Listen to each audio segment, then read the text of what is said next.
mais uma lição diária para o seu coração. É muito bom estar falando para você, amigo internauta, e também para você, amigo ouvinte da Rádio Milênio Gospel de Imperatriz de Maranhão. E se você é novo aqui no canal, inscreva-se. Tem um botãozinho vermelho aqui embaixo. Não custa nada, amigo. Ajude-nos. Acione o sininho das notificações e também você pode dar um like. O like fortalece muito o nosso canal. E a gente agradece de coração. Hoje o tema é profecia cumprida. Deus cumpre todas as suas profecias. Aliás, o homem é que falha com Deus.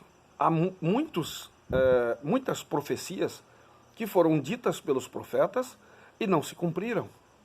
Por quê? Eram profecias condicionais, ou seja, dependia de outrem para que ela se cumprisse. Não dependia só de Deus. Muitas profecias não foram cumpridas por culpa do povo. Mas Deus sempre cumpriu a sua profecia. Jesus nasceu no tempo apropriado, no tempo de Deus. Daniel já havia profetizado o nascimento, o batismo e a morte de Cristo. E Daniel, ele foi muito claro em Daniel 9, 24 a 27, e ele fala sobre um tempo, tempos e metade de um tempo.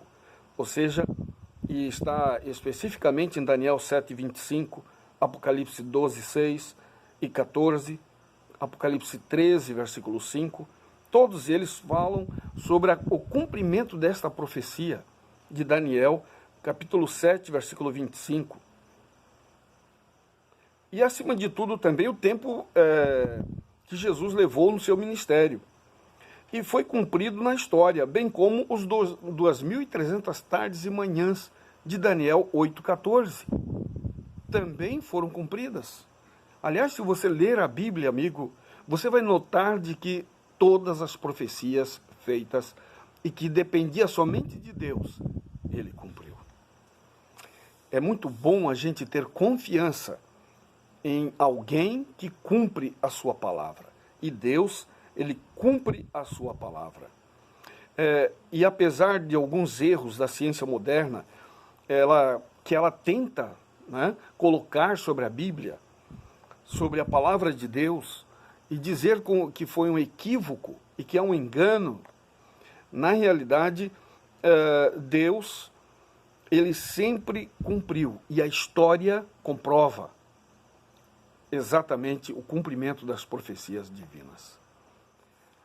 Sabem, amigos, Deus, ele tem um plano para mim e para você, e esse plano já está estabelecido. O detalhe é que ela é condicional também. Depende da minha escolha, depende da sua escolha, depende da minha decisão, depende da sua decisão. É interessante notar de que estas profecias podem se cumprir? Pode, mas depende de mim e de você. Presta atenção nisso aqui. Moisés descreveu essa região como um lugar que o Senhor nosso Deus nos dá. Na realidade, eles estavam em Cades Barneia e já estavam até próximos da Terra Prometida. Mas devido à rebelião do povo, devido ao medo, porque eles entraram na Terra Prometida não para ver as bênçãos que Deus tinha preparado para eles, mas para ver os perigos que a terra representava. A eles, porque para Deus não tinha perigo nenhum. Então, olhem só. Moisés descreveu essa região como um lugar que o Senhor nosso Deus nos dá. Deuteronômio 1, versículo 20. Observe o tempo verbal, o que enfatiza a realidade e a certeza do presente divino. Moisés lembra a Israel que, apesar do encorajamento de Deus, que está em Deuteronômio 1, versículo 20 e 21, e da garantia de que o Senhor lutaria por eles, como tinham lutado no Egito, conforme está em Deuteronômio 1:30, e compare com Êxodo 14, versículo 14, o povo ainda assim duvidou, teve medo e se recusou a correr riscos, conforme está em Deuteronômio 1:32. Amigos, o povo viu a libertação que Deus causou para eles lá no Egito. Eles poderiam sair por eles mesmos? Não. Eram escravos, apanhavam todos os dias, sofriam. E mesmo assim, agora diante da terra prometida, vendo os milagres que Deus operou lá no Egito, com todos os sinais, diante de Faraó, abriu o Mar Vermelho e eles passaram em seco. E agora estavam diante da terra que Deus havia prometido, ali próximo. E mesmo assim eles viram mais os perigos do que as bênçãos que Deus nos dá. Muitas vezes isto ocorre conosco. Na realidade, os espias, 8 espias, aliás, 10 espias, eram 12. 10 espias, eles olharam para os perigos. Presta atenção. Houve 2 erros capitais para esses 10 espias, menos para Josué e Caleb. Mas para 10 espias, eles avaliaram o poder dos habitantes. Quando os espias viram que os nativos da terra eram fortes e gigantes, ficaram com medo e se recusaram a entrar, 10 deles. Segundo erro, quando Israel entendeu que Deus estava aborrecido por causa da sua falta de fé, eles decidiram ir sozinhos e lutar presunçosamente.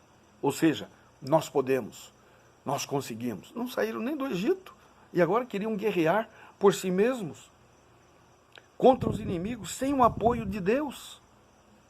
Como resultado, não apenas perdeu a oportunidade de entrar na terra de imediato, sofrendo assim grande prejuízo, mas Deus lhes havia jurado que vagaria pelo deserto por 40 anos.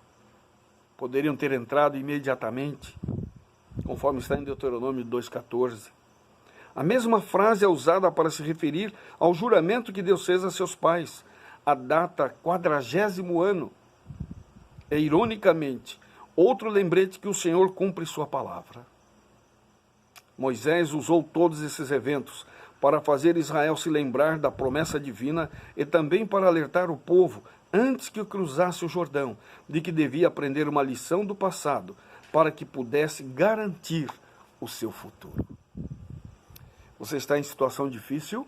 Você olha para frente e não vê como ter saída para você?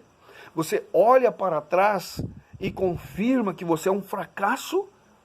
Não tem como sair disto? Vá, Jesus. Ele fez milagres no Egito. Ele abriu o Mar Vermelho. Deixe-me complementar para você. Ele abriu o Rio Jordão para 2 pessoas, Elias e Eliseu, na ida. Mas na volta, Deus abriu o Jordão só para Eliseu. Sabe o que significa isso? Mas ele tinha aberto o Jordão também para a nação israelita entrar em Canaã.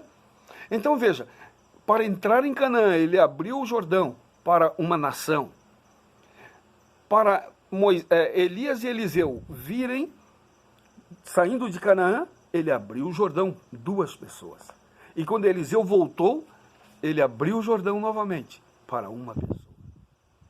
Não importa qual é o seu problema, não importa a dificuldade que você está passando, vá a Deus, confie nele e tenha certeza que ele vai te dar a vitória. Pense nisso. Ó Deus eterno, obrigado, Senhor, porque Tu és o único Deus fiel e verdadeiro. Tu és o Deus da misericórdia. E Tu nos dá oportunidades para que pudéssemos alcançar a vitória contigo. Então ajuda-nos, Senhor. Perdoe os nossos pecados e, arrependidos deles, não possamos mais cometê-los contra Ti. Queira abençoar todos os amigos ouvintes da Rádio Milênio. E abençoe também os amigos internautas. Cuida de todos nós, Senhor. Proteja-nos, nos dê coragem, que o Deus Espírito Santo nos impulsione para irmos até a Ti. Ó Deus eterno, Mais uma vez eu te imploro que ouve a nossa súplica a ti. Cure os doentes. Que as tuas maravilhas se façam presente na vida destes enfermos.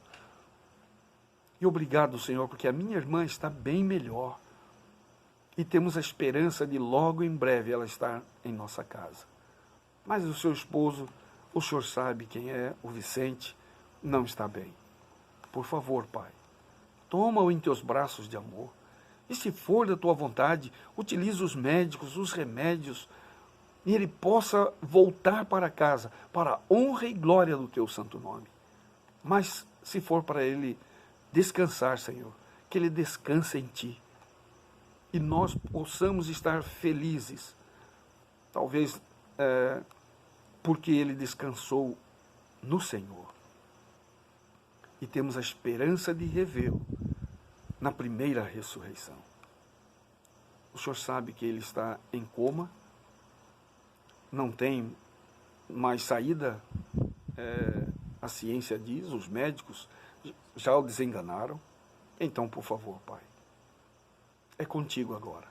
Ele está em tuas mãos. E, por favor, console a todos nós. E console todos os amigos ouvintes da Rádio Milênio, e os amigos internautas. Se há alguém doente que também já está em situação muito difícil, conforte-os. Dê paz ao coração deles. E a esperança de que o Senhor está conduzindo tudo. Tudo isso te pedimos e já te agradecemos em nome de Jesus. Amém, Senhor. Amém. Que Deus o abençoe. Até o próximo encontro.